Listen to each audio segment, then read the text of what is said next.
Tako, zdaj pa je ura odbila 12:30 in začenjamo z 11. forumom EPUO in ta je na temo državljanstva, torej državljanske spretnosti za življenje, seveda tudi za delo. 11. forum, to pomeni, da smo jih kar 6 izpeljali v letu 2021, potem 4 lani in letos se ponovno srečamo, pred nami so še 3 in vas že zdaj vabim, prvi naslednji bo čez en teden. Zdaj, želela bi vas ne samo pozdraviti, ampak tudi pohvaliti, ker ste se odzvali v tako velikem številu, nad 100 nas je danes povezanih ali bo povezanih preko Zooma, ki nam je prinesel to dobro stvar, da se lahko na ta način povezujemo. Če želimo, seveda, in mi želimo čim večji doseg, tako da nam Zoom pride prav, veseli smo pa vsakega, seveda, stika v živo. Naša ekipa, morda najprej predstavim, poleg mene, moje ime je zapisano na programu, tudi sta tukaj Darja Novak in Franci Lajovic, tehnična ekipa, ki res skrbi za dogodek pred, torej za spletno stran, recimo med in po, kar pomeni, da bodo vsi posnetki in vsa gradiva, tudi druga, objavljena na spletni strani. Potem pa so tukaj še številne kolegice, ki pa v ozadju pobirajo vaše ideje, citate govorcev, zato da še v kasnejših medijih čim več povemo o tem, kar je bilo danes izgovorjenega. Ko pa smo že pri tem, nikar ne pričakujte nekih definicij državljanstva, vzgoje za državljanstvo, državljanskih spretnosti in podobno. Resnično se bomo oprli na to, kar smo napisali v uvodu v program, namreč da bomo predstavili, kako državljanstvo deluje v glavah in srcih ljudi, ki so prijazno sprejeli naše povabilo in si bodo delili z nami osebne zgodbe, strokovne zgodbe, ideje za naprej, tako da se nam obeta resnično lep, predvsem pa zelo intimen dogodek, če smem tako reči.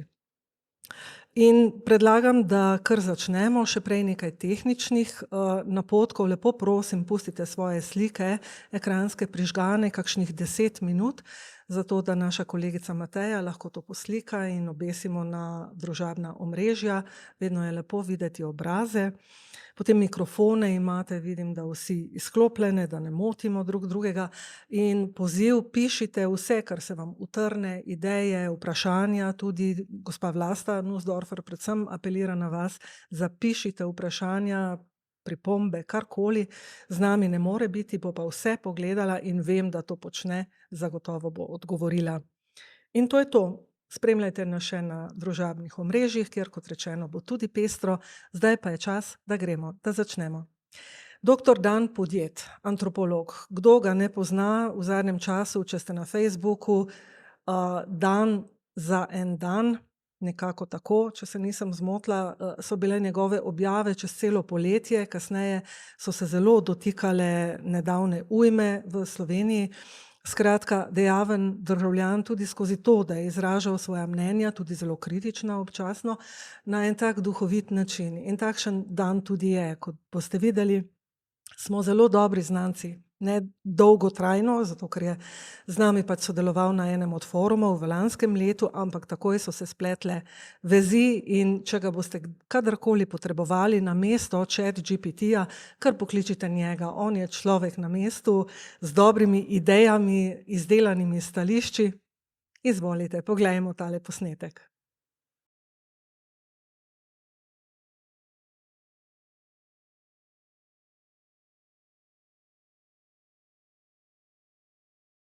Dan najprej v imenu naše ekipe tukaj na Andragoškem centru, pa v imenu vseh udeležencev, kar preko 100 se jih je nabralo tokrat. Najlepša hvala, da si se nam pridružil. Že drugič pravzaprav, kar delamo te forume EPUO. In ko smo rekli, a drugič že dan, smo rekli, seveda, on je antropolog, on ve vse, karkoli mu rečeš, on bo znal o tem veliko kakovostnega povedati. In smo ne ravno stari znanci, ampak zelo dobri znanci, tako da smo res veseli, da si z nami. Naslov si dal svojemu prispevku Državljanstvo v času trajne krize. Kriza meni pomeni pravzaprav nekaj dobrega. Gonilna sila je lahko, seveda, ne? Lahko pa je tudi veliko slabega in takrat je treba ukrepati in takrat je državljanstvo seveda pomembno. Povej, kako ti kot antropolog ali pa kot oseba, ki je tudi dejaven državljan, pojmuješ državljanstvo? No, najprej mogoče o krizi. Zanimivo, da se ti zdi kriza nekaj dobrega. Ja. Mislim, da imamo ljudje različne občutke ob tem, ko slišimo besedo kriza. Tudi etimološko beseda kriza izvira iz tistega bolezenskega trenutka, ko ne vemo, a nam bo šlo na bolje ali na slabše. To je tisti prelomen trenutek pri bolezni, ko se odloča, bomo šli sem ali tja. In dejansko lahko gre na boljše, lahko gre na slabše. Tako da kriza ni vedno slaba, seveda. Tako kot je rekel Winston Churchill, treba izkoristiti in v dobrem smislu treba izkoristiti vsako krizo. In krize lahko seveda izkoristimo, ampak v krizah imajo različni ljudje različne probleme in tega se premalokrat zavedamo, da kriza za enega, tista negativna kriza, je priložnost za nekoga drugega. Tudi med krizami se vedno pojavijo zaslužkarji, dobičkarji, vojni dobičkarji, ki krizo izkoristijo za to, da je njim bolje. Tako da moramo dejansko pogledati vsakega človeka in skušati razumeti, kako on dojema krizo. Ne pa, da kar vse tlačimo v isti čoln, tako kot je pevka Madonna v času covidske krize, tam nekje na začetku, rekla, ja, saj smo vsi v istem čolnu. In to je objavila v neki banji z vrtničnimi listi, je plavala noter oziroma tako do vratu potopljena v tej banji. In ta izjava se mi ni zdela ravno primerna, zato ker Madonna je tam nekje na vrhu tiste najboljše palube, mi smo pa mogoče nekje v podpalubju in še marsikdo daleč pod nami. Tako da v krizi nismo vsi v istem čolnu in nekaterim se čolni potapljajo, drugi pa plujejo kot hidrogliser. No, zdaj pa k vprašanju o državljanstvu. Kaj je zame državljanstvo, ne? Se mi zdi, da je bilo vprašanje. Ja. Zdaj, prvo, kar mi pade na pamet, je tisti znani izrek Ludvika XIV. Sončnega kralja, ki se bo slišal zdaj zelo ošabno. Država, to sem jaz. In on je to vzel mogoče precej dobesedno, da je on sam država, ampak mi smo vsi država in državljani. In jaz mislim, da se premalokrat zavedamo, da lahko tvorno prispevamo k državljanstvu, k spremembam, ki se zgodijo v družbi. Pogosto se počutimo nebogljeni, pasivni, kot da smo pač pod pritiskom bodisi države, Evropske unije, da se ne da nič storiti, da se ne da teh predpisov spreminjati, ki nam bremenijo življenje. Ampak se da. Se lahko, vsak lahko prispeva nekaj, svoj kanček k temu, da nastaja boljša skupnost in tega se premalokrat zavedamo. Na volitve ne gremo, recimo. Jaz grem na vse volitve za nalašč, zato ker lahko. Tudi na večino referendumov, razen če so vprašanja popolnoma neumna in bi nanje morali odgovoriti strokovnjaki, tudi kak tak referendum smo iskreno povedano imeli že tudi v naši državi. In volitve so pa nekaj, kjer lahko oddamo svoj glas in spremenimo državo na bolje ali pa na slabše, seveda. Ampak vsekakor pa lahko naredimo neko spremembo. In ne vem, zakaj ljudje te možnosti ne izkoristijo oziroma jo izkoriščajo čedalje manj. Tudi v Sloveniji, recimo, že zadnjih 30 let od razglasitve samostojne Slovenije leta 1991 in prvih volitev, ki so bile že še leta 1990, če se prav spomnim, gredo na volitve vedno manj. Na parlamentarne volitve jih gre vsakič manj. Letos je bila, oziroma lani je bila mogoče izjema, ko je šlo na volitve skoraj 70% državljanov. Čakam pa, seveda, kdaj bom imel možnost tudi soodločati po napravah, ki jih imamo ves čas s sabo, recimo po telefonih, da so volitve tudi digitalne in na ta način bi mogoče tudi več mladih šlo na volitve, bi oddalo svoj glas. Tisti, ki se jim zdi za malo, da glasujemo v skrinjico, kamor vržemo list papirja. Tako. S tem si pravzaprav že načel tudi temo, o kateri bi se danes pogovarjala. Spretnosti so med seboj povezane. A ne? Če govorimo o državljanstvu, je to povezano z digitalizacijo, ker, kot si povedal, se lahko mogoče nek del populacije laže izrazi s pomočjo telefona ali kako drugače, kot pa da gre osebno tja. Ljudje smo različni, vsak ima svoj pogled, kako se izraziti, ampak ko si prej govoril o tem, zakaj pa ljudje ne. Jaz mislim, da zato, ker mogoče ne vejo, kaj sploh hočejo, kaj sploh jim prinaša neka njihova odločitev. A veš, tista opredelitev znotraj človeka je mogoče prešibka pri večini, očitno, in zaradi tega ne grejo na volitve. Ja, ali pa zaradi tega, ker mislijo, da izbirajo med dvema slabima možnostima. Ampak kljub temu, ne razmišljati o volitvah kot o izbiri med dvema različnima sladoledoma, kateri vam je boljši oziroma kateri je slabši. Bolj se splača o tovrstnih izbirah razmišljati kot o javnem prevozu, kateri te pripelje malce bliže točki, kateri si se podal. Se ni nujno, da greš samo z enim avtobusom. Tako da dostikrat imamo v glavi, ta človek je pa edina pot v našo prihodnost. Ne, ni res. Mogoče nas bo pripeljal ta človek, ta ženska, ta moški, ta skupina ljudi, samo bližje našemu skupnemu cilju. In to je bistveno. Tako smo lahko aktivnejši državljani. To, da pa se odpovemo, ker oba smrdita, to se mi pa ne zdi primeren odgovor. Oziroma, da vsi smrdijo, ker so vsi okuženi in onesnaženi. S tem ne naredimo nič. Res je, ne izkoristimo priložnosti, da potujemo skozi te različne variante do svojega cilja, do neke uresničitve svojega potenciala.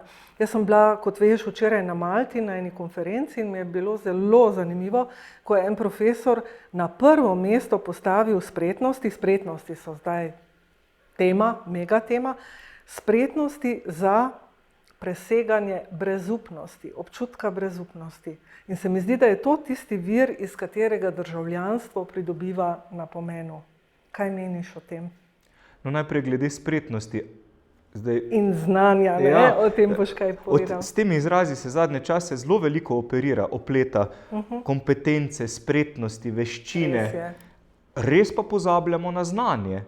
In se mi zdi, da na ta način tudi ne postajamo ravno družba znanja, ko cenimo samo spretnosti. Spretnosti so seveda pomembne. Spretnost je recimo vožnja kolesa. Lahko ga znaš voziti, ampak ne veš, kako kolo deluje. Meni se zdi pa pomembno, da veš tudi, kako kolo deluje, da spretno potem se z njim nekam pelješ. Torej, oboje je važno. In spretnosti, in znanja. Torej, da vemo, kako družbeni sistemi delujejo in da se znamo z njimi nekam pripeljati. Tako da mogoče moramo tudi ta del znanja spet malce bolj poudariti. In upam, da tudi šole, recimo osnovne, srednje, ne bodo namenjene samo pridobivanju spretnosti, ampak predvsem, da bodo šole spet ali pa predvsem tisti center znanja. In seveda tudi univerza, kjer pridobimo še bolj poglobljena znanja. Tako. Mislim, da politika igra, evropska še mogoče posebej, kar veliko vlogo. Nekoč smo vsi ponavljali mantro na znanju temelječa družba, to je trajalo 10 let, zdaj pa vsi, glede na to, da je Evropsko leto spretnosti, letos pol leta, naslednje leto druga polovica, pa vsi govorimo samo še o spretnostih in res ni prav, treba je uravnoteženo obravnavati oboje. Zdaj, dejavno državljanstvo dejansko povezujemo ne več z neko politično vzgojo, kot v starih časih pri nas, ko je to imelo kar neko negativno konotacijo. Mi smo imeli predmet, recimo, družbeno-moralna vzgoja, ki je bila v bistvu naslednica oziroma naslednik ta predmet samoupravljanja s temelji marksizma. Tako, pa politična vzgoja. Pa to je res nekaj časa državljanstvo kot tako, civic skills, citizenship v angleščini, potiskalo ob rob, ampak mi tukaj tudi na Andragoškem centru to razumemo kot tisti 4. steber, če imamo učenje za biti, osebni razvoj, učenje za pridobivanje znanja, kot 2. steber, učenje za delo, da se usposobiš za opravljanje nekih opravil, high-tech ali pa čist preprostih, in učenje za živeti skupaj. In tako zdaj v zadnjem času pojmujemo državljanstvo. In seveda aktualni izzivi poplave, če se še tega malce dotakneva, izvabijo iz nas pa vendarle neko opredelitev in zato jaz krizo pojmujem kot nekaj pozitivnega. Takrat stopimo skupaj, vsaj za nekaj časa, mogoče hitro pozabimo. Veš, kaj me skrbi? Živimo v času trajne krize. Najprej smo iz pandemije prešli v vojno v Ukrajini in virus je zginil iz naslovnic, zamenjala ga je vojna v Ukrajini. Potem smo iz vojne v Ukrajini prešli v energetsko krizo, iz energetske krize smo zdaj prešli v poplave, nova kriza za Slovenijo in za Grčijo, kjer so se ravno tako zgodile poplave, povodenj in ujma. In krize ni konec. Kriza je bila, kot sem rekel na začetku, neko prelomno stanje, neki trenutek, ko si vedel, zdaj gremo pa sem ali pa zdaj gremo tja. Zdaj pa kar naprej gremo sem ali tja. In smo v času trajne krize. Sej, če malo pogledava v zgodovino nazaj človeštva, v bistvu ves čas živimo v času trajne krize. Mogoče od začetka človeštva, zadnjih 200-300 tisoč let živimo v krizi. In tudi, če pogledava samo prejšnjo stoletje, recimo Prva svetovna vojna, potem gospodarska kriza v 20 letih, Druga svetovna vojna, potem v 70 letih spet gospodarska kriza, potem razpad Jugoslavije, nastanek Slovenije, spet kriza, potem leta 2001 padec Svetovnega trgovinskega centra, napad na Združene države Amerike, spet nova kriza, terorizem, 2008 gospodarska kriza in tako naprej do danes. Vmes je bilo malo časa, malo predaha, ne? Koliko? Malo, ampak zdaj ga pa ni več. Vse smo imeli vmes tudi tako imenovano migrantsko krizo oziroma prebežnike, ki so se zatekli v Evropo leta 2015. Kar naprej živimo v krizi. In mogoče ni kriza ravno tu, takrat si potem oddahnemo, če se nam ne dogaja ravno pred nosom, ampak zdaj se nam pa dogaja kar tudi kolektivno. Recimo podnebno krizo smo kar malo potlačili pod preprogo, zdaj nam je dobesedno padlo vse skupaj na glavo, za nazaj mogoče. In jaz mislim, da moramo začeti razmišljati malo drugače o krizah, mogoče o tem, da se enostavno sprijaznimo, da je kriza normalno stanje človeštva in da nas za vogalom čaka naslednja kriza. Kar me izjemno skrbi pri sedanjih poplavah je to, da smo zdaj res solidarni, dobrodelni in pripravljeni pomagati ne samo sosedom, ampak tudi neznancem, ki jih je prizadela ujma v Mežiški dolini, v Zgornji Savinjski dolini, na Škofjeloškem in vseh drugih krajih, ki so bili hudo poplavljeni in prizadeti. Skrbi me to, da bi ti ljudje, ki so zdaj v fokusu, ki so pod žarometi, potem izginili iz fokusa in se bo fokus preusmeril drugam. In to se dogaja kar naprej. Tudi na Hrvaškem, v Petrini, recimo, kjer je bil potres pred 2 letoma in pol, kjer je bilo 41 tisoč hiš porušenih na območju Banije, še vedno na stotine ljudi živi v kontejnerjih, v zabojnikih, ki so očitno postali neka univerzalna rešitev za to stanje trajne krize. Kako rešujemo krize? Ja, s kontejnerji. Kje smo se testirali za COVID? V kontejnerjih, ne? Ja. Ki so jih postavili na hitro, zato da smo se tam testirali. Ja. Kam nastanimo začasne delavce, ki pridejo v Slovenijo? V kontejnerje. Kam so dali ljudi, ki so v Petrini in so bile njihove hiše porušene? V kontejnerje. In kontejner je odgovor na vsako krizo. Kontejner je v bistvu tudi neka res naprava ali pa nek sistem, sploh ne bom govoril, da je to samo stvar, ampak je sistem, ki svet spreminja mogoče bolj kot telekomunikacije, kot sateliti za navigiranje. Zakaj? Zato, ker so vsi kontejnerji univerzalnih oblik, dimenzij, vsi so enako veliki, samo nameni so različni. Lahko bodisi van damo prebežnike, begunce, lahko v njih izvajamo testiranje za COVID, lahko v njih damo ljudi, ki so izgubili svoje domove, lahko pa so to tudi neki neke luksuzne hišice, recimo mobilne hišice, kamor gremo na morje, so dejansko kontejnerji in zanje plačamo 200 € na noč. Ne? In to je več kot imajo tisti ljudje, ki so v kontejnerjih v Petrini pokojnine. In to je ta nenavaden paradoks, da naša življenja postajajo kontejnerska življenja. Rodimo se v neke vrste kontejnerju, to je naše stanovanje, živimo v kontejnerju, ko umremo, nas dajo kontejnerček, ki je žara ali pa krsta, na počitnice gremo v kontejner, ki se mu reče mobilna hiška, smeti mečemo v kontejner, vse je vse bolj univerzalno, standardizirano, homogenizirano, globalizirano. In zato pravim, da je kontejner izjemno pomemben izum, ki je spremenil naše življenje. Tako da, meni so ti prizori iz Petrine, kjer sem bil pred par meseci, kot deloma z raziskavo, deloma kot prostovoljec Rdečega križa, res pustili tako v meni globok pečat.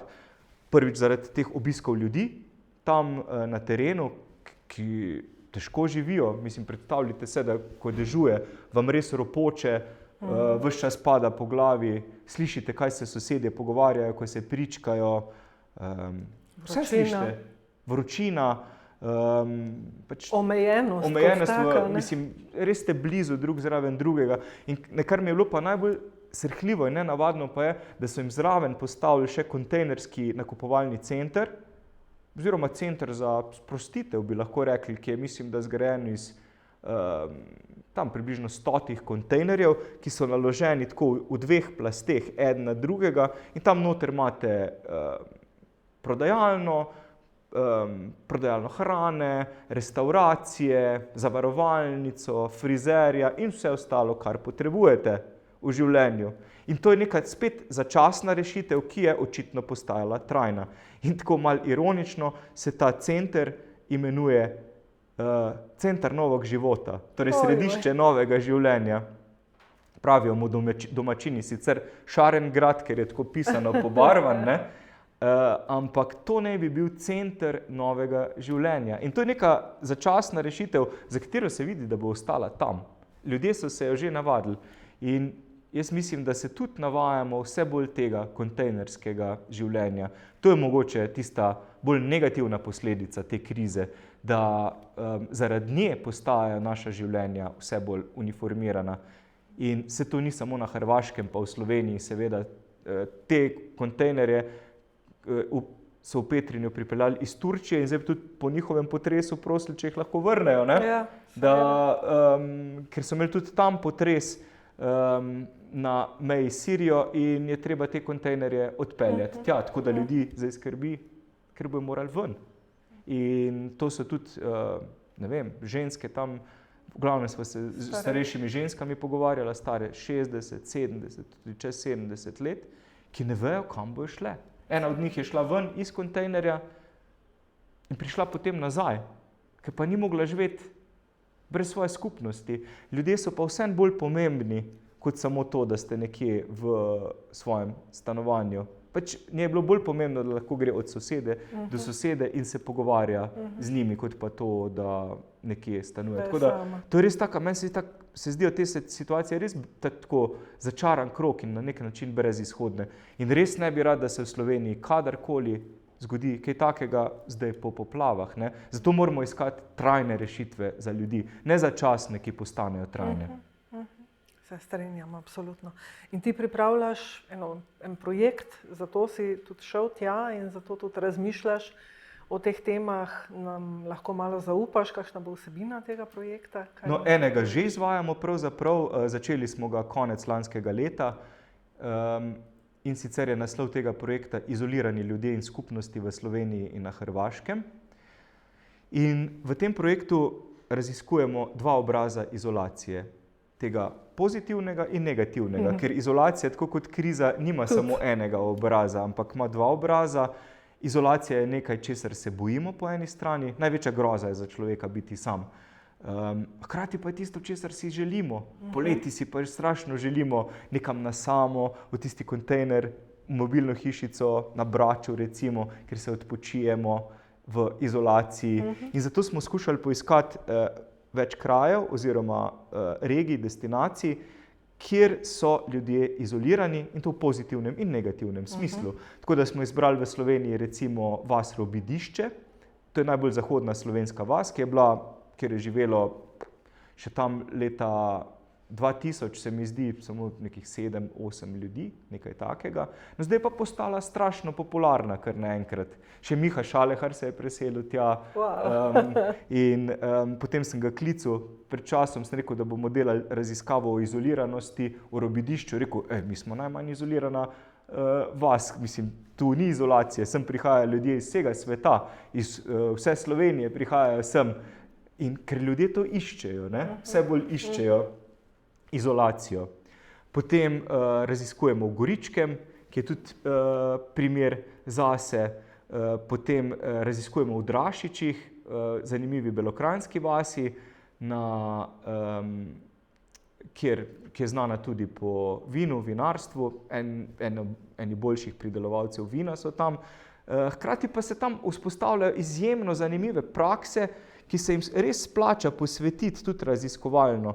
Vinska banka recimo, ki funkcionira po načelu neke skupnosti, zadruge, kamor še vedno zlivajo ljudje vino v skupne sode in potem si napišejo na rovaš, bankirji, koliko ste stresli oziroma zlili vina noter in koliko ga vzamete ven. In to je ena institucija, ki še vedno funkcionira v Drašičih.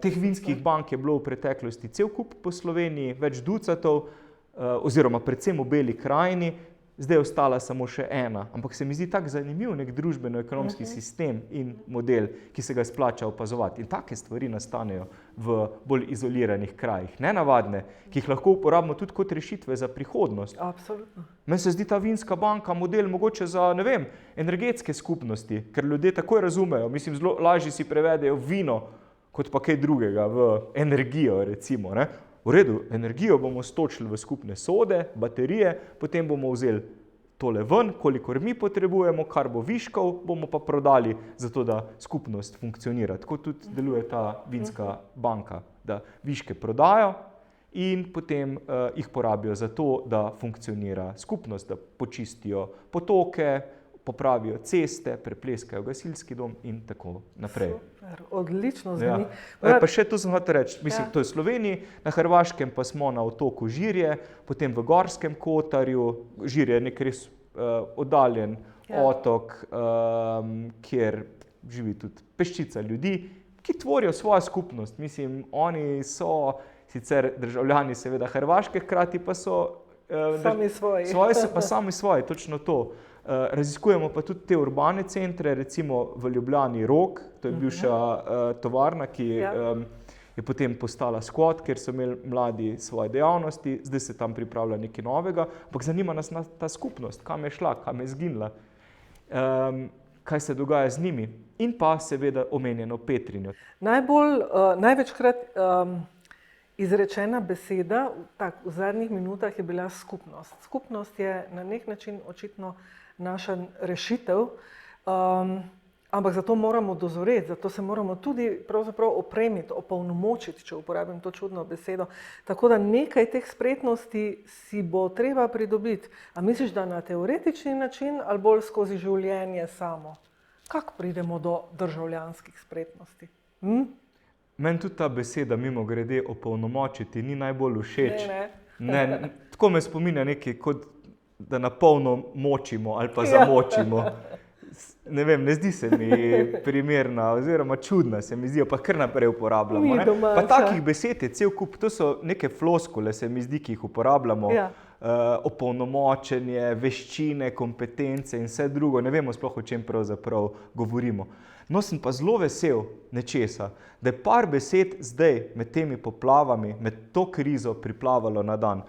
Vesel sem tudi, da so malce pod površino ostale tiste stare zamere. Zdelo se, kot da je Slovenija popolnoma razdvojena, kot da, ne vem, eni razmišljajo tako, drugi razmišljajo tako, kot da nimamo nič več skupnega. In škoda po svoje, da nam more pasti na glavo nebo, zato da začnemo spet malce bolj sodelovati. razmišljati o svojih skupnostih in o tem, kako pomagati drugemu, se nehati malce ukvarjati z lastnimi problemi in pogledi. Ampak na plan so priplavale dejansko besede skupnost, solidarnost, sočutje. In jaz mislim, da so to ključne 3 besede v času, ne samo poplav, ampak še neke druge krize. Krize nastanka novega življenja, umetne inteligence, če o tej umetni inteligenci seveda razmišljamo na ta način. Max Tegmark, en od glavnih teoretikov umetne inteligence, mu pravi življenje 3.0. Torej, mogoče smo na pragu nečesa novega, res revolucionarnega, kar zna, in po svoje se mi zdi tudi to dobro, razsrediščiti človeka iz te njegove centralne pozicije v sistemu. Mogoče pa nismo središče sveta, mogoče nismo krona stvarstva in mogoče je to zavedanje celo na nek način lahko dobro, da obstaja nekaj, čemur pravimo umetna inteligenca, ki zna naloge reševati bistveno hitreje in bolje, kot jih zna reševati človek. Ker se v tem trenutku začnemo tudi zavedati, da mogoče pa človek ni samo to, čemur nekateri pravijo inteligenca, mogoče bi bilo pravilne inteligentnost, ampak da nas tvori še marsikaj drugega. In jaz mislim, da nam prav v času umetne inteligence manjkajo te besede.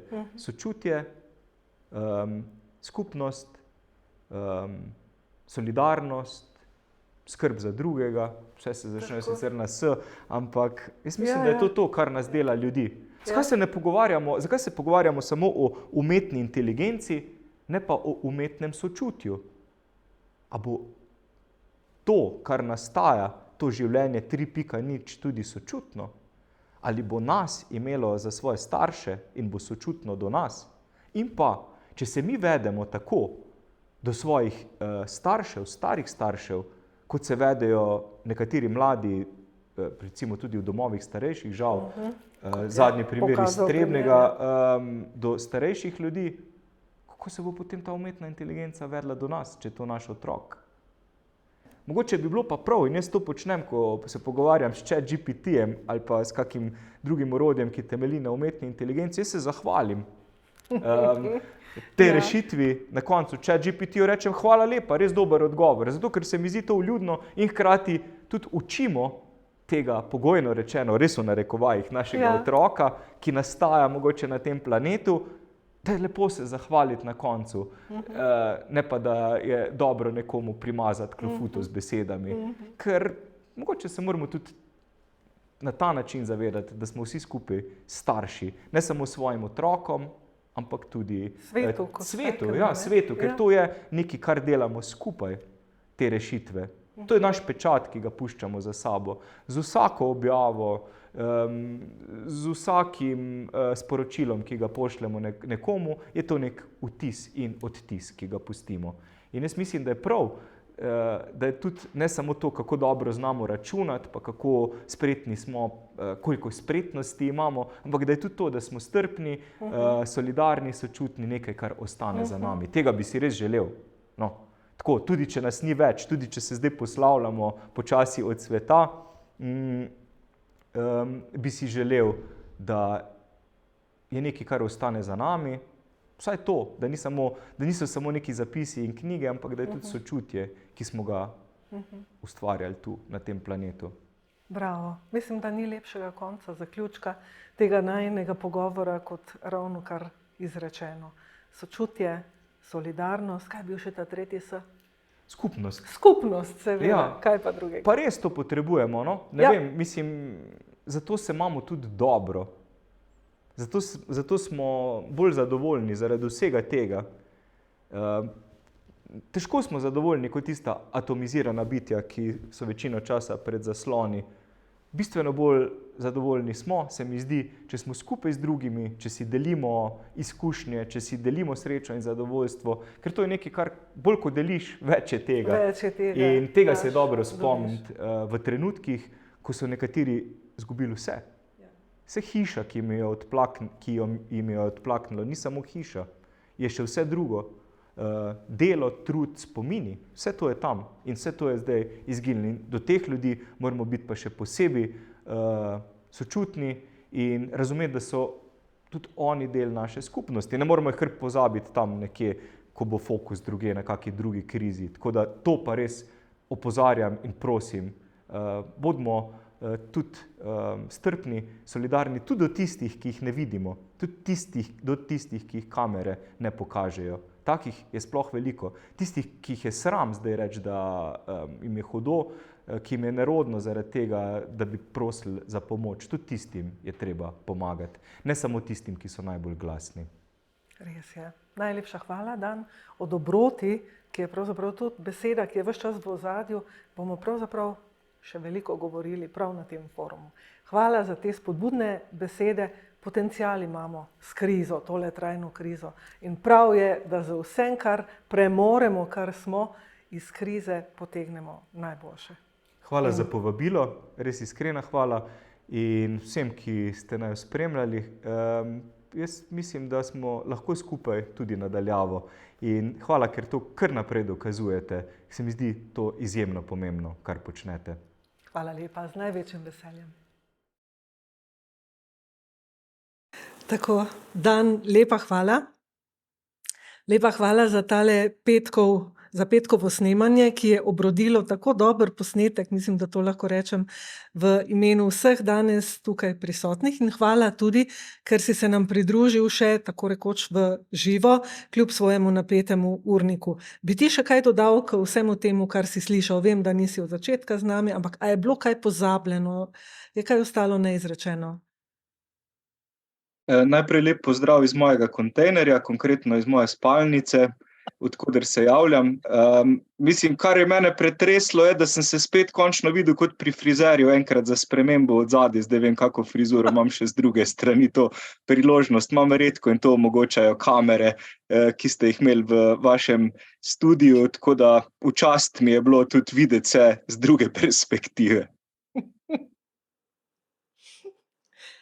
Ja, hvala lepa tudi za ta prispevek.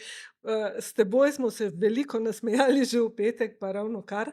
Ampak zdaj bi še pozvala udeležence, imam morda kdo poleg tega čudovit pogovor, hvala obema, z veseljem, prava osvežitev in olajšanje. Ja, zato, ker res govorimo o težkih, o močnih, bom raje rekla, rečeh na način, ki je pa pravzaprav srcu blizu. In to še s kančkom humorja. Tako da so kakšna vprašanja, mogoče lahko tudi kar glasno kdo vstopi, seveda še prej izklopi oziroma se priklopi s svojim mikrofonom. Če ne, Dan, a si ti malce utrujen, mal mi deluješ tako, lahko pa, da tvoja spalnica nima tako lepega ozadja, kot ga imamo mi tukaj v studiu. Drugič pridi spet sem. Ne, res je, pripravljamo neko projektno prijavo, o kateri nisem govoril v tem najinem prispevku. Namreč posvečamo se neki novi temi, poimenovali smo jo krizolacija in tu smo hoteli sestaviti dve besedi, krizo in izolacijo. Kriza je, kot rečeno, nekaj, kar je bilo v preteklosti, kar smo razumeli kot nek trenutek, bodisi v življenju ali pa pri pacientu, ko ne vemo, bo šlo na bolje ali na slabše. Zdaj pa živimo v času trajne krize. In vsi smo zaverovani ta hip oziroma zagledani v našo krizo, recimo to, ki je nastala zaradi ujme, ki je prizadela Slovenijo. Pozabljamo pa na vse krize, ki se dogajajo drugje po Evropi in po svetu in te krize skušamo predstaviti v tem projektu, povezati in razumeti, kako krize oblikujejo različne načine izolacije in kako izolacija vpliva na krizo, torej da gre za nek preplet enega in drugega. In kot rečeno, ni nujno ne, da je kriza slaba, ne, da je izolacija slaba. In oboje ima dva obraza, ampak mogoče je to nekaj novega, da o krizi in izolaciji še nismo razmišljali naenkrat. Tako da smo poiskali kar zanimive lokacije, to zdaj razkrivam malo off the record, ampak dobro, ne bo, ko sem ravno v svoji spalnici, vam lahko razkrijem tudi te teme. In sicer raziskujemo seveda v Sloveniji Mežiško dolino, na Hrvaškem to novo šengensko mejo, na Norveškem neko dolino, ki je prizadeta zaradi podnebnih sprememb. Na severovzhodu Anglije raziskujemo energetsko krizo, v kateri so se znašli ljudje zaradi izjemno visokih cen energentov, električne energije, kar je povezano tudi z vojno v Ukrajini, ker vse te krize so prepletene med sabo. Ampak v Angliji recimo se ljudje pozimi hodijo gret v javne prostore, v knjižnice, v čakalnice, zato ker nimajo denarja, da bi se greli doma. Ker recimo dobijo račun za 1000 funtov mesečno in potem se ne splača gret.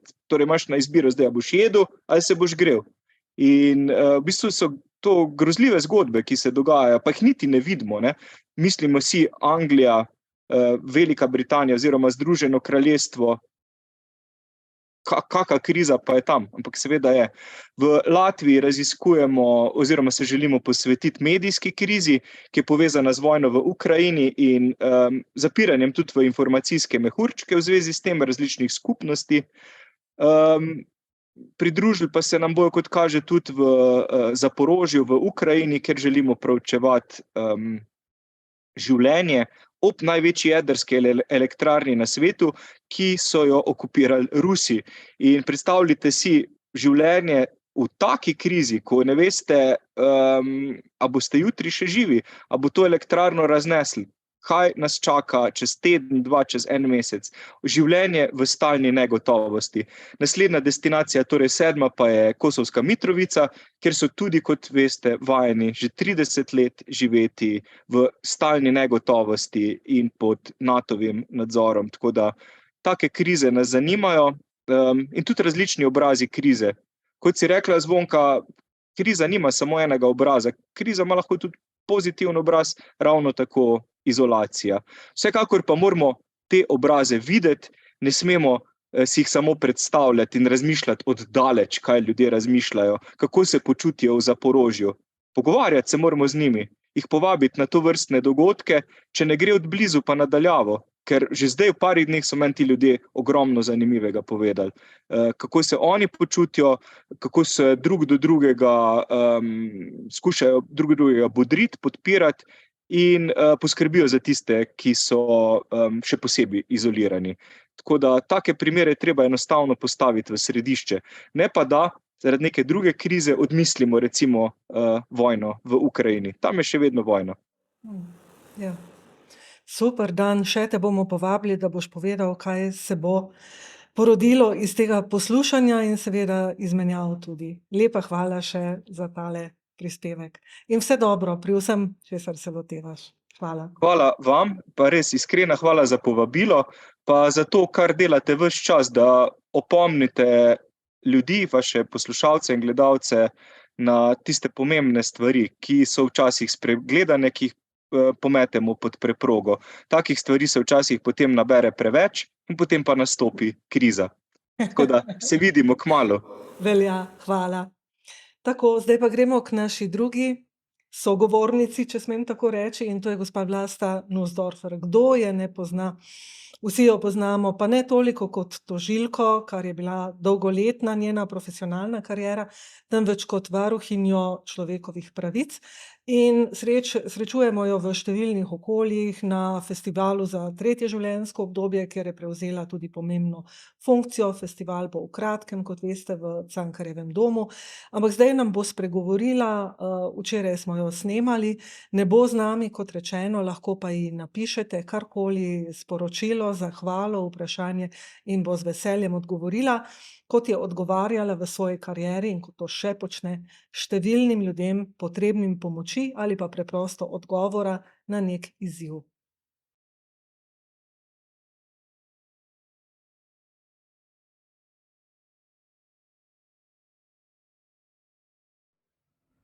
Spoštovani, cenjeni in dragi.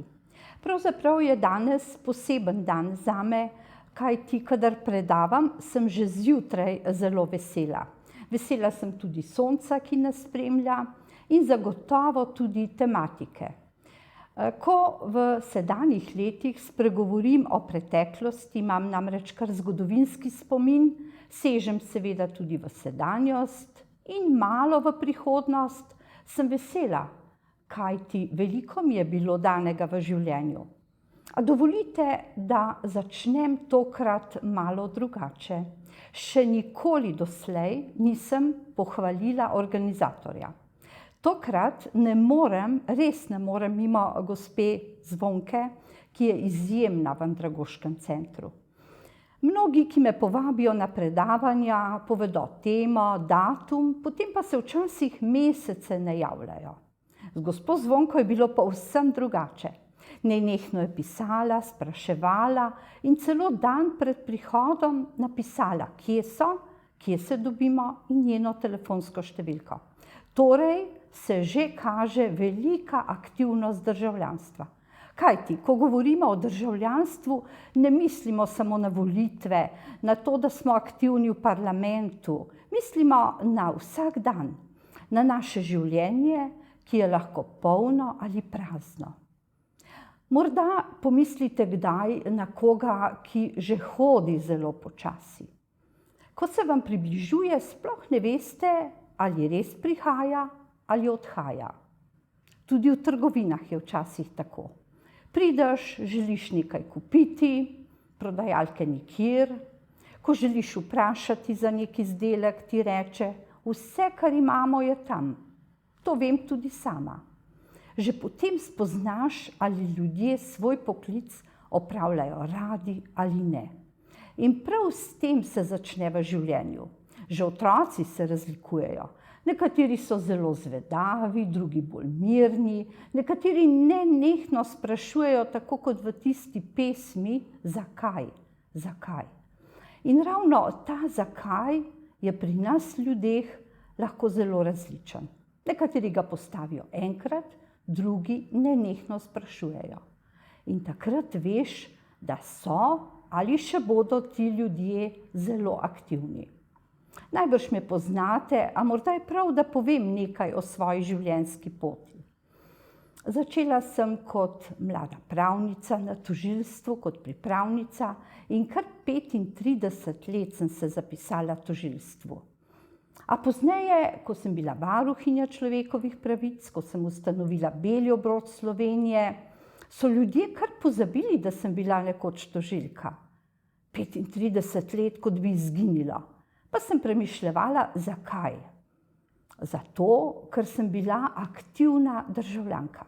Zato, ker nisem samo opravljala svojega poklica, ampak sem se posvečala ljudem. In v našem življenju je res tako, da se moramo razdajati.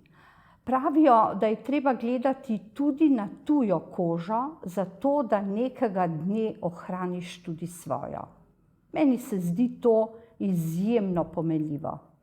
Pomenljive so vse misli, ki jih pišejo veliki ljudje o tem, kako živeti, da resnično živiš, da ustvarjaš tudi za druge.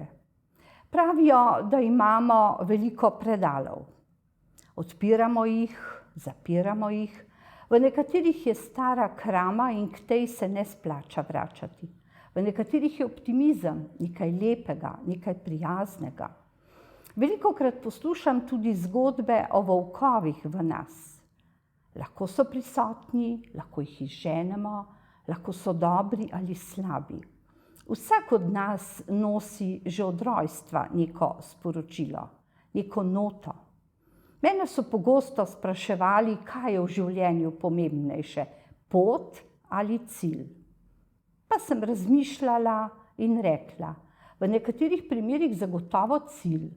Takrat, ko tečeš na kratke ali daljše proge, takrat, ko plavaš za zmago, takrat, ko si v nekem tekmovalnem ozadju in duhu, takrat je zagotovo pomemben cilj. Hitiš k njemu, ga dosežeš in že razmišljaš o naslednjem. A vendar v našem življenju je pomembna predvsem pot. Pot, na kateri gledaš naokoli, paziš nase in na druge in si ves čas v nekem pričakovanju, morda tudi drobnega ali velikega cilja, a vendar ne pozabiš na malenkosti. Na lepo jutro, na prijazen nasmeh, na sosede in na prijatelje. Če se vrnem v svoje otroštvo, kajti otroštvo je, pravijo, izjemno pomembno za naše življenje, Lahko rečem, da so mi vile rojenice že namreč ob zibki dale neke napotke za življenje. In to življenje je bilo do sedaj izjemno pestro. Kot otrok v 1. razredu osnovne šole sem že opazila sošolca, ki ni znal ničesar, ki se ni hotel učiti, ki se je včasih pretepal. Takrat smo se ga kar izogibali. Tudi doma so mi svetovali, naj se mu raje ognem. Šele kasneje, ko sem bila tožilka na mladoletniškem oddelku, sem pravzaprav ugotovila, da je ta otrok s svojim obnašanjem klical na pomoč. In takih otrok sem srečevala čez celo življenje ogromno. In zato vedno, kadar predavam tistim, ki učijo druge, rečem, ukvarjajte se s tistimi, ki kličejo na pomoč. In ta otrok je bil zagotovo tak. Morda se mu je doma dogajalo nasilje, morda kaj še neprijetnejšega, pa so ga vsi prezrli, se mu ognili. Takim je potrebno pomagati. Aktivni državljan torej ni le tisti, ki posega po nekih visokih ciljih, ampak začne z malim. Kasneje, ko sem bila že v gimnaziji, sem prav tako zelo rada priskočila na pomoč sošolkam in sošolcem. Zelo zanimiva je misel moje kolegice, takratne sošolke, sedanje poslanke Mirjam Bon Klanšček, ki mi je rekla, seveda kasneje, veš, Vlasta, ob tebi smo se vsi učili brati iz ustnic. Pa sem razmišljala, kaj je pravzaprav to bilo. Sedela sem v prvi ali drugi klopi, se nekako skrivala za večjo sošolko in prišepetavala. Lahko bi rekli, da to ni najbolj pametno, ker mora vsak znati in ne sme računati na pomoč drugih. A vendar, ko vidiš, da se nekomu zatakne, mu je potrebno pomagati. In že takrat se mi je zdelo, da sem aktivna, ne le zase, ampak tudi za druge. Prelomnica v mojem življenju, ki je bilo precej namenjeno dobrodelnosti, pa je bila moja pot študentke prava. Takrat sem stanovala v Ljubljani, sicer sem iz Nove Gorice, klasična, tipična Primorka in iz Kopra. Takrat torej na fakulteti, ko sem stanovala pri teti v Ljubljani, sem že začela z dobrodelnostjo za druge. Teta je bila zelo aktivna na Rdečem križu Slovenije in začela sem pisati potrdila in diplome za tiste, ki so dajali kri. S teto sva potovali z velikim SMB avtobusom po Ljubljani, ustavljali smo se pred velikimi podjetji, spomnim se recimo Ilirije, takrat je še bila, danes je menda niti ni več, vse je drugače, kot je bilo nekoč. Nabirali sva darovalce krvi in jih peljali na Zavod za transfuzijsko medicino. Zdeli so se mi neverjetni ljudje. Ljudje, ki skrbijo za druge, ki pomagajo z darovanjem krvi. In kadarkoli se danes na ekranu pojavijo rdeče črke in znak Rdečega križa, kje bo akcija, si rečem, no poglej, tam sem pravzaprav začela kot študentka. Pozneje se nekaj let res nisem pretirano ukvarjala z ničemer, ker sem zelo mlada in diplomirala in dobila službo na tožilstvu. A če si drugačen, če si malo bolj aktiven, če opaziš šibkejše, potem te tudi v službi oziroma nikjer ne prezrejo. Pravijo, da moraš malo štrleti ven, da te opazijo. Da te opazijo ne v smislu napredovanja, kajti napredovanje je najpomembnejše, če notranje napreduješ, ne le z nekimi nazivi, z rdečimi preprogami. Včasih vidim vse to mladež, ki jih lepi po rdeči preprogi in si rečem, škoda je stopiti premlad na njo. Potrebno je dočakati leta, da ko stopiš, veš, kaj pomeni rdeča preproga. Pri predsedniku republike, ko sem bila 4 leta prostovoljna, torej pro bono svetovalka, sem pravzaprav vsak dan hodila po rdeči preprogi in si rekla, saj ni nič posebnega, ljudje pa tako hlepijo po njej. Je lepa, vedno pometena in čista, a na njo moraš stopiti zato, ker si nekaj že v življenju dosegal. No in če se vrnem v tista službena leta, delala sem z mladimi prestopniki. Zdi se mi, da nikoli, ampak res nikoli ne naredimo dovolj zanje.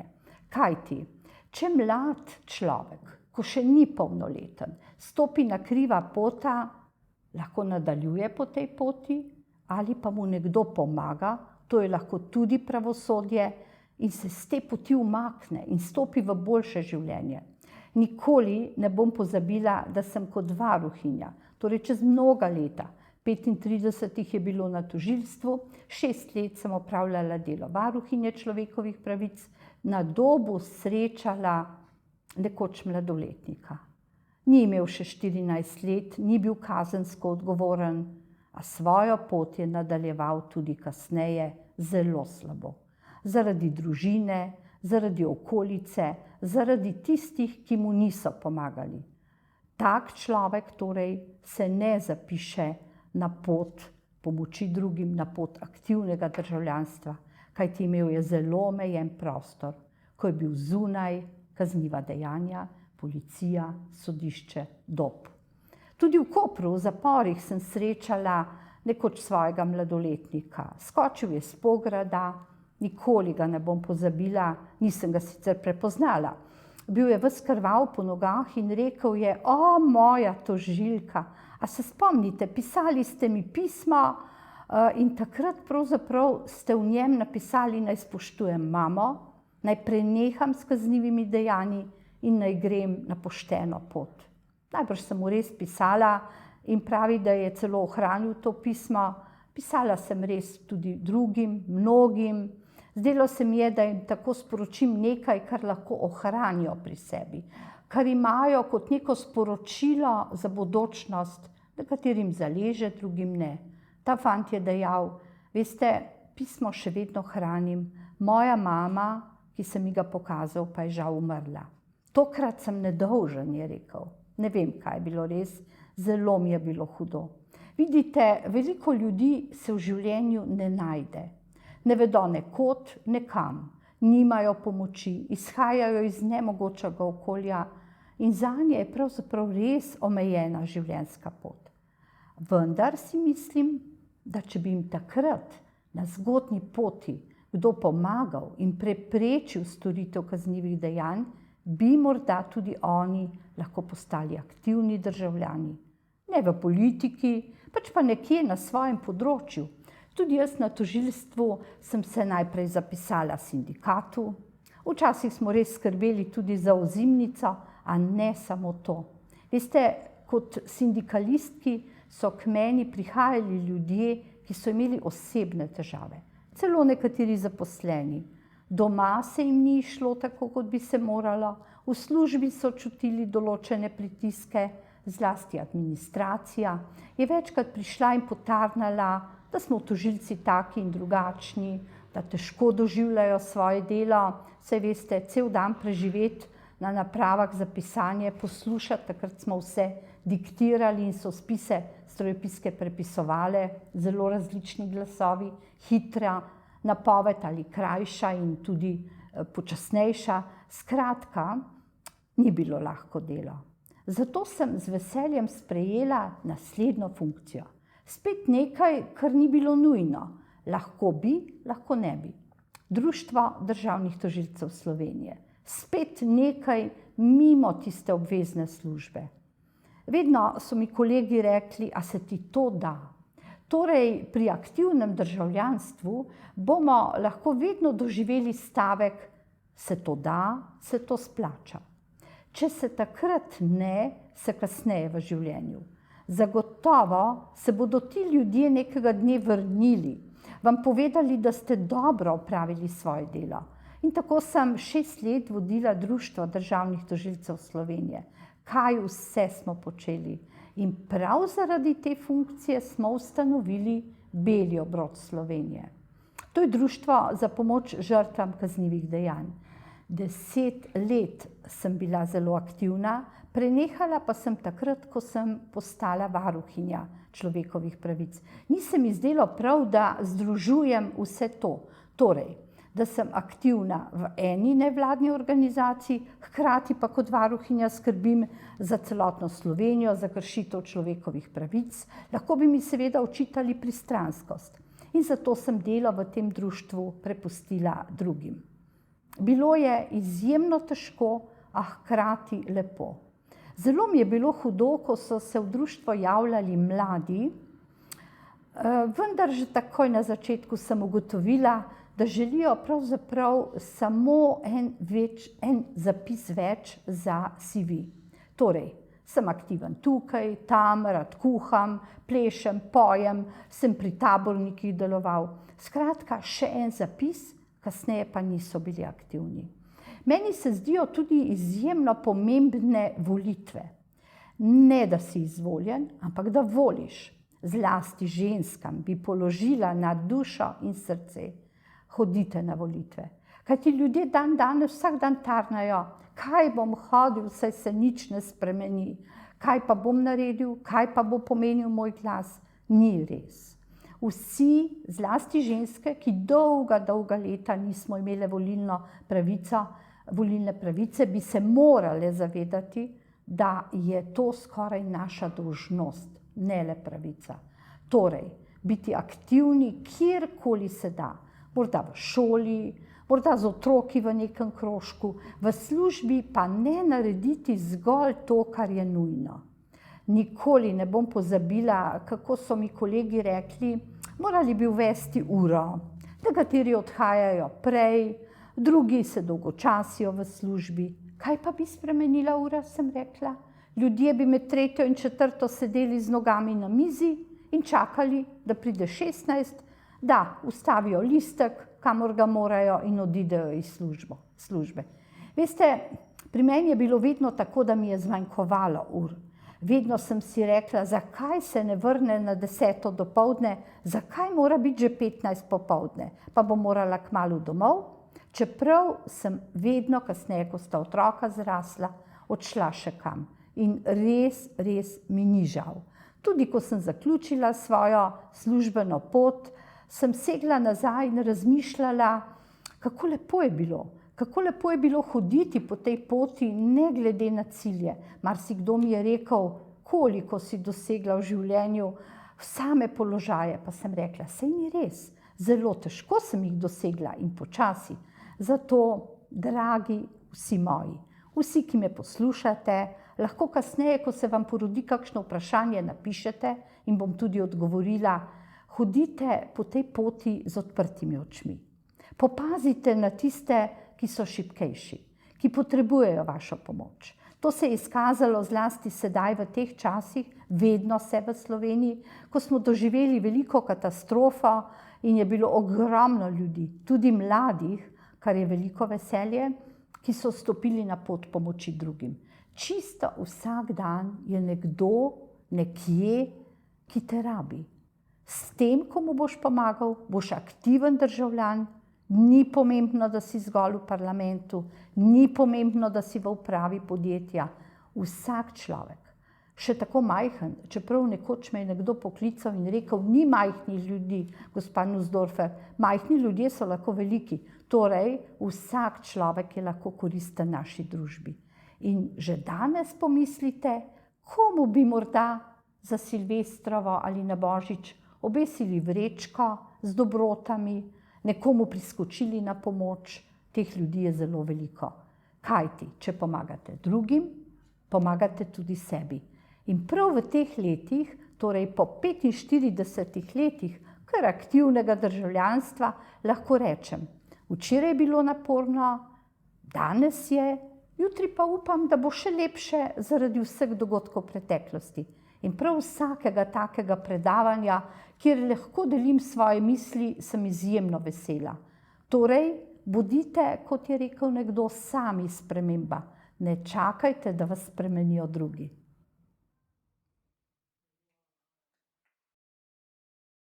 Lepa hvala, gospe Vlasti Nussdorfer.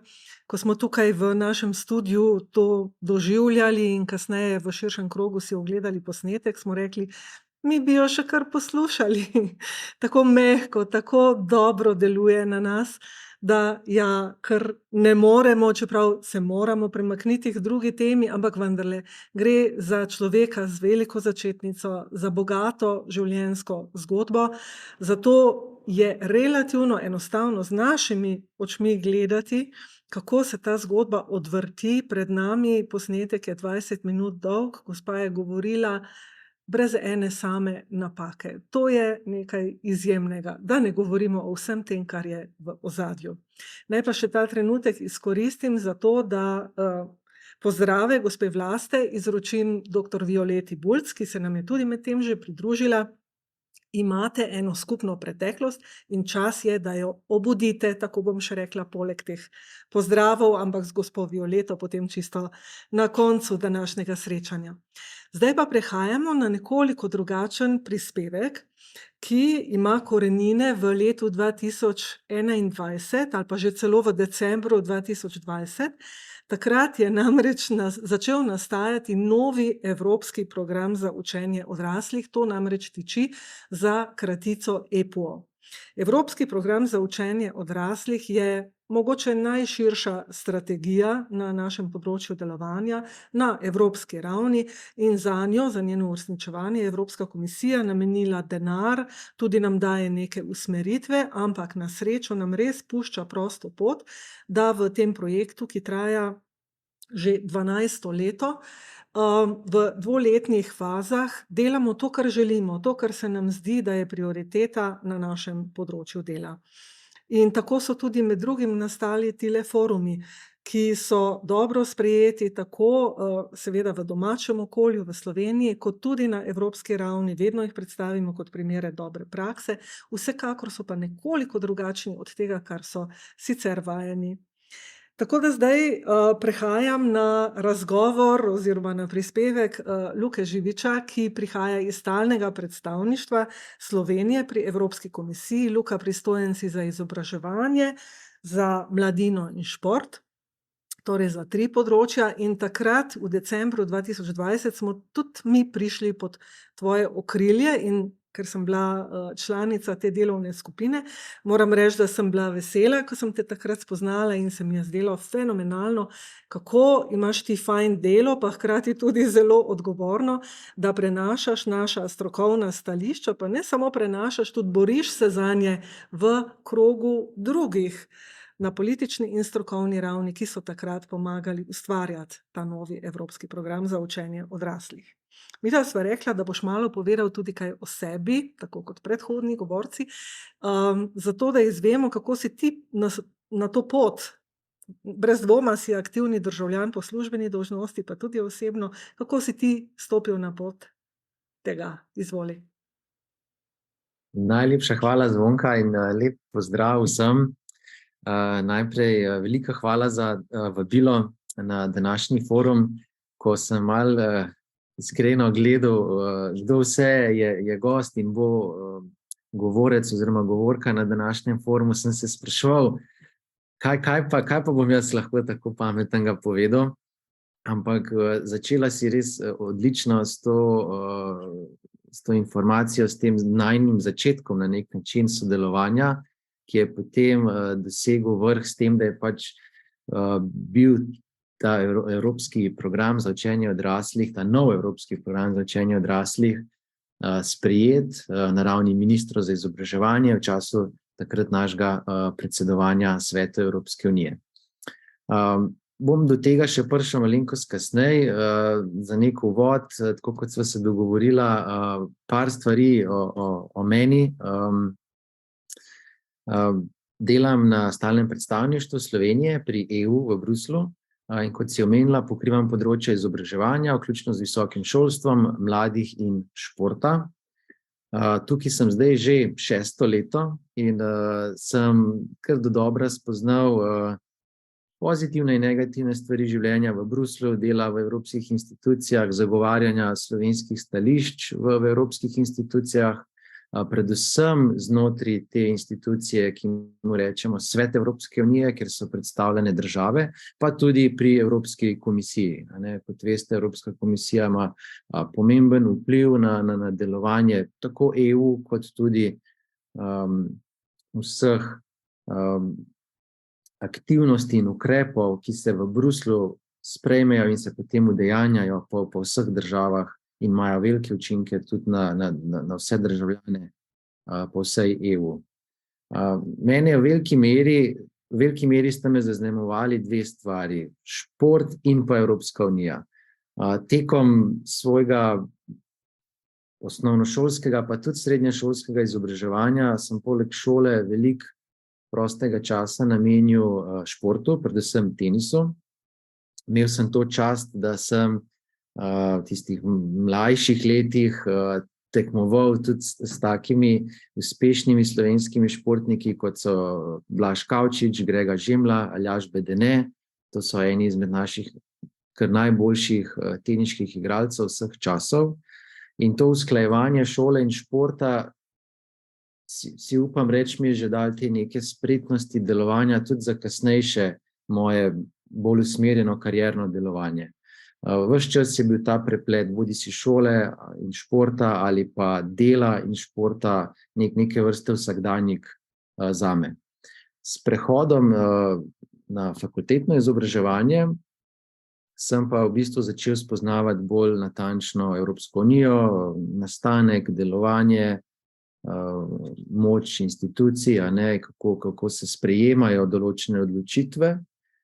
To je bilo v času mojega študija na Fakulteti za družbene vede v Ljubljani.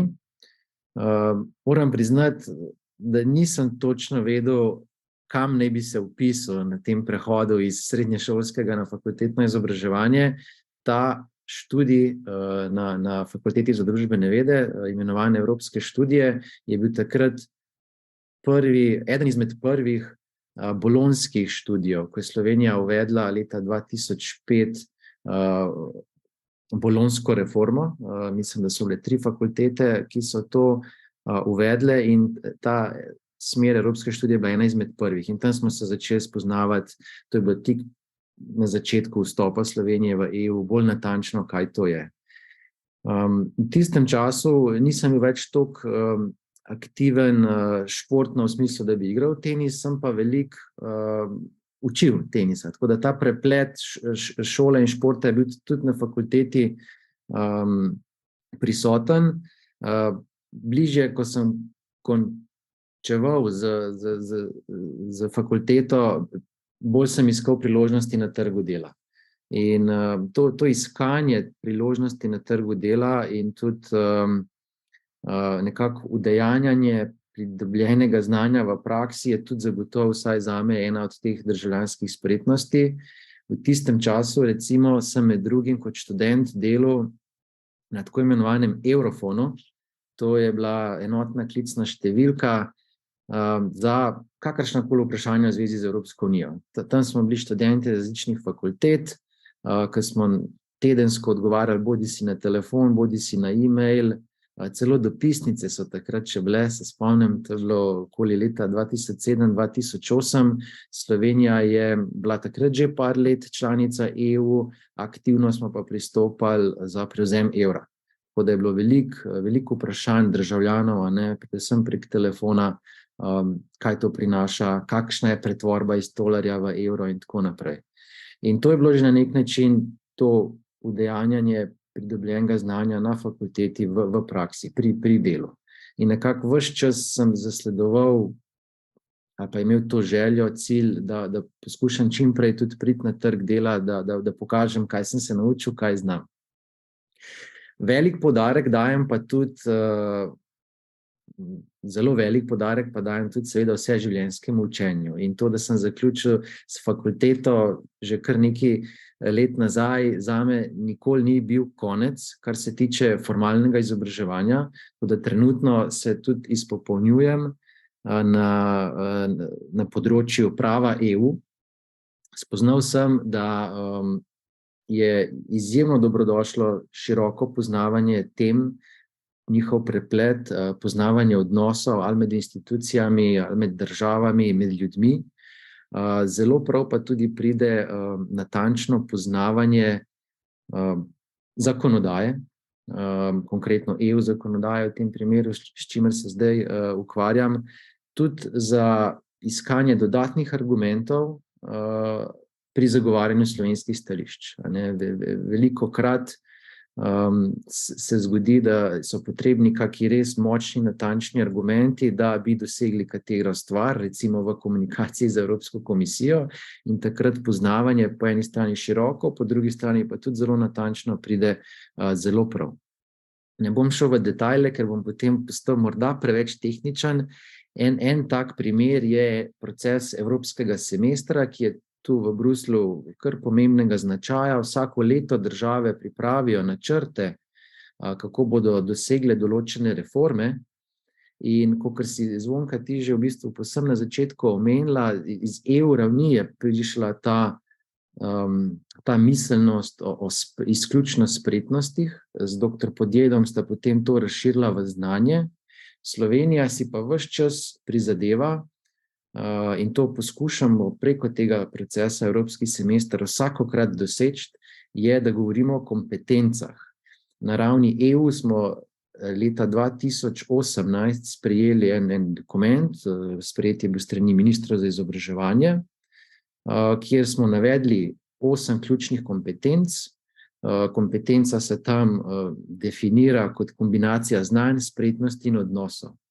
Ena od kompetenc je tudi državljanska kompetenca, kar sem pa predvsem želel ponazoriti, je to, poleg znanja in spretnosti potrebujemo tudi pravi odnos, pozitiven odnos do stvari, do tega, da nam je do sprememb, do tega, da nam je kdaj do tega, da pač zagovarjamo naše stališče in pač poskušamo na ta način doseči to, kar smo si zadali. Zame skratka je državljanstvo, ne samo kot zagovornik slovenskih stališč v Bruslju, ampak tudi v splošnem, tudi privat prek športa, kar sem omenil, aktivno udejanjanje znanja, tudi spretnosti, iskanje rešitev, skupno sodelovanje in pa tudi solidarnost. Iz prvega pogovora z dr. Podjedom je bilo to večkrat izpostavljena ta solidarnost, predvsem zdaj v tem obdobju po poplavah, v splošnem, ampak zdaj tudi je bilo to izpostavljeno in recimo tudi v tem kontekstu smo si v Bruslju prizadevali, si še zmer prizadevamo za to, da Slovenija pridobi neka dodatna sredstva, pomoč vsem prizadetim v poplavah. Z področja mladih lahko tu izpostavim en dober primer. Poleg programa Erasmus+, ki verjamem, da ga vsi poznate, na ravni EU obstaja tudi še en program, ki je namenjen izključno mladim do 30. leta. Imenuje se Evropska solidarnostna enota. To je bil včasih program, ki je bil del Erasmus+ programa, namenjen je prostovoljskim projektom mladih. In ko smo se pogovarjali z ljudmi na ministrstvu, pa tudi tu na stalnem predstavništvu, kako lahko na kak način da angažiramo tudi mlade, da bi pomagali prizadetim v poplavah, smo prišli do ene ideje, da bi prek programa Evropska solidarnostna enota tudi poslali skupino mladih, ki bi pomagala ljudem pri kasnejšem okrevanju, pri tem, da pač poskušajo ponovno vzpostaviti svoje življenja. In te stvari grejo recimo trenutno v pozitivni smeri naprej in mislim, da bomo lahko v kratkem tudi videli še mlade v kontekstu tega evropskega programa na teh prizadetih območjih v Sloveniji. Pri delu v EU je zagotovo državljanska spretnost v vseh svojih kontekstih ključnega pomena. Omenil sem sodelovanje, pa timsko delo, pa tudi kritično razmišljanje. Ni vse, kar rečeta Nemčija in Francija, prav. Imata seveda svojo politično moč, zato se morajo potem manjše države bolj povezovati z drugimi državami, ampak zagotovo ta kritičen razmislek v nekaterih stvareh je nujen za dobro delovanje v EU okolju. Tukaj potem je tudi sposobnost reševanja konfliktov, medijska ozaveščenost, na dnevni ravni se v Bruslju ogromno stvari dogaja in nekako spretno manevriranje med tem, kaj se poroča v medijih, pa kaj je zares nečemu v resnici, je tudi bistvenega pomena. Kulturna raznolikost, zagotovo nekaj, kar se mi zdi pomembno izpostaviti. Na nekaterih naših sestankih so ene države bolj glasne kot druge. To mogoče kdaj tudi izhaja iz osebne, kdaj pa tudi mogoče kulturnega ozadja. In tudi to je kdaj smiselno imeti v mislih, ko je treba stvari uskladiti med različnimi stališči med državami. Izkaz državljanskih spretnosti ali pa državljanstva kot takega, to je bilo tudi že danes omenjeno strani gospe Nussdorfer, so tudi volitve. In v EU bodo v naslednjem letu zelo pomembne volitve v Evropski parlament, kjer lahko prek svojih predstavnikov tudi vplivate na dogajanje, na ukrepanje, na aktivnosti, ki se bodo zgodile potem kasneje na vseh področjih življenja v EU. Kot sem omenil, področja izobraževanja, mladine in športa so področja, ki jih tu natančno spremljam, zagotovo pa nisem sam pri tem. Poleg mene na stalnem predstavništvu od nedavnega je še sodelavka, ki prav tako pokriva ta področja. Dnevno se povezujemo z ministrstvi v Sloveniji pri tem delu.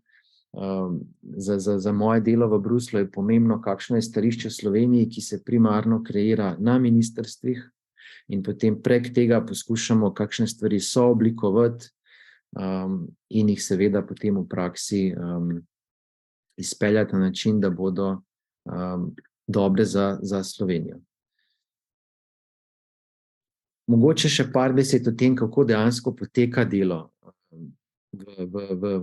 v Bruslju oziroma v kontekstu tega, kar jaz poskušam v praksi udejanjati, kot sem že večkrat rekel.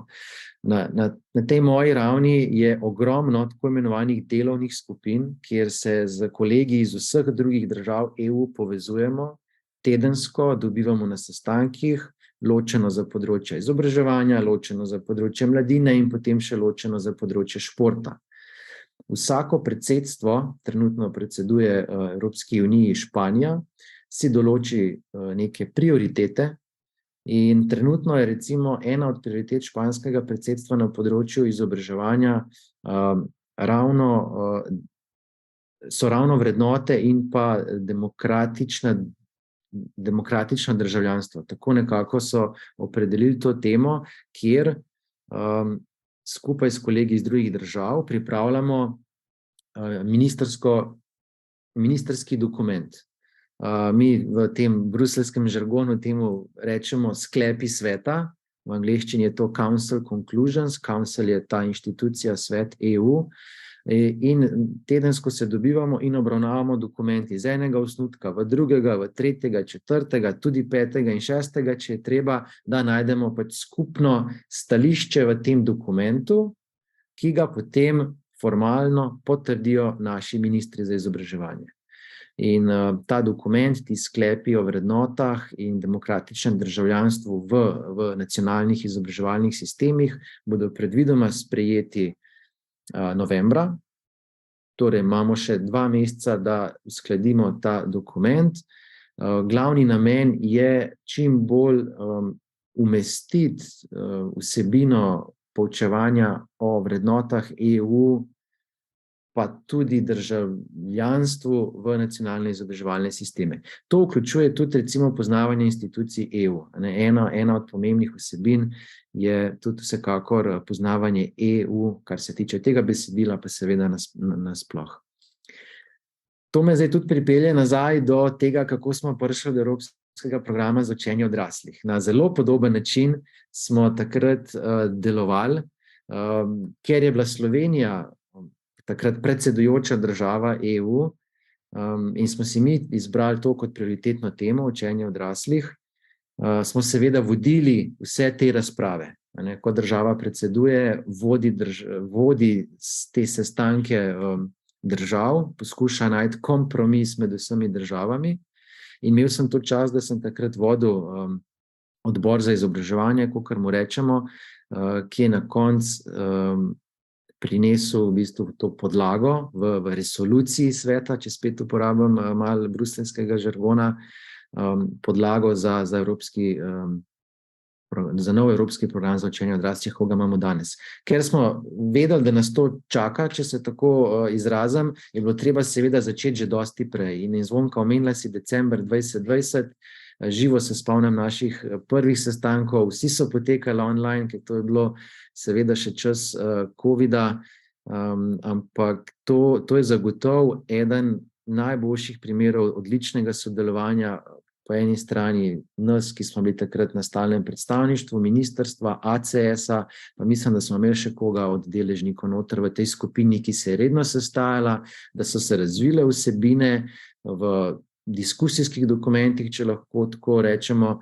ki smo ga potem predstavili državam, oblikovali v tisto resolucijo sveta, ki sem jo omenil, jo še redno na sestankih dodatno mleli pa oblikovali, zato da so na koncu potem naši ministri za izobraževanje to potrdili in da lahko potem prek Erasmus programa, prek Evropske komisije se to financira in v resnici pač tudi izvaja. Tukaj bom zaključil. Če so kakršnakoli vprašanja, sem z veseljem na voljo in pa še enkrat velika hvala za vabilo.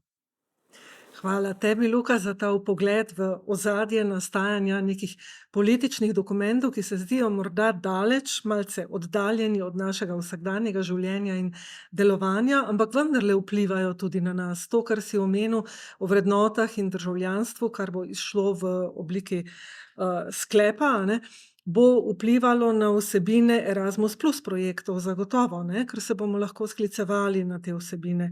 EPO, če me vprašaš, kaj točno je tam notri, pojma nimam.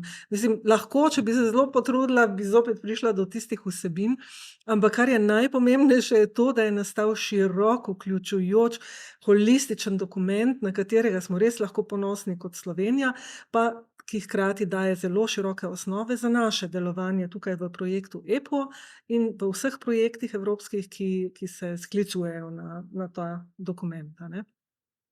Nič, ti si dal zelo lep naslov svojemu prispevku, Pogumno v EU s klicajem, in vem, da ti pogumno stopaš po tej poti in si nam zdaj dal pogum za to, da sodelujemo pri tem, kadarkoli bo tole mogoče. Poleg tega zdaj te pozna ena malo večja številka ljudi in lahko, da te bo spet kdo poklical in te kaj povprašal o zadevah, ki jih opravljaš. Tako da hvala in srečno.